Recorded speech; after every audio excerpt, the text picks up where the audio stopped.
Donc l'objectif de ces différentes sessions de formation, c'est d'outiller les membres des commissions de fiscalité locale qui ont été mis en place par l'État et qui trouvent également leurs obligations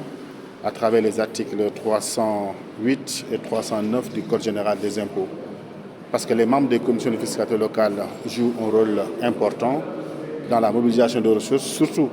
en matière de suivi, mais également d'évaluation de toutes les opérations qui sont liées aux impôts liés au patrimoine bâti et au patrimoine non bâti. Donc l'objectif du Forum civil, c'est d'accompagner les collectivités territoriales pour asseoir une bonne politique de mobilisation de ressources, mais également inciter à mener les populations à s'acquitter de leurs obligations fiscales. Maintenant,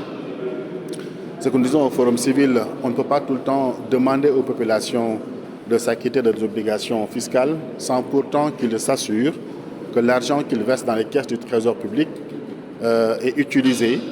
dans des conditions saines, dans des conditions transparentes, dans des conditions optimales. C'est la raison pour laquelle nous demandons souvent aux différents maires de tout le Sénégal, s'ils veulent que les populations paient les impôts, y compris les décideurs au niveau national, il faut qu'ils fassent preuve de redevabilité, qu'ils reviennent auprès des populations pour dire, faire l'état des dépenses qu'ils ont eu à réaliser sur les sommes qui ont été mobilisées et qui leur ont été affectées pour faire des dépenses sociales, ou bien des dépenses en matière d'éducation, etc. Donc le principe du consentement à l'impôt doit impérativement s'accompagner par une obligation de redevabilité de la part des décideurs. Parce que le sentiment le plus partagé,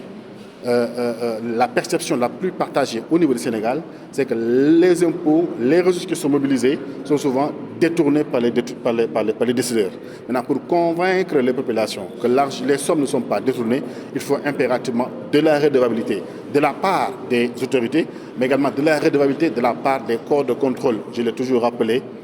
la Cour des comptes, qui est l'organe habilité à assurer la surveillance de la gestion des collectes locales, cette Cour des comptes doit plusieurs rapports aux Sénégalais. Donc comment est-ce qu'on peut aujourd'hui faire le tour du Sénégal, demander aux populations de payer l'impôt sans pourtant que les autorités ne rassurent pas les populations de l'utilisation optimale et rationnelle des ressources qui sont mobilisées au profit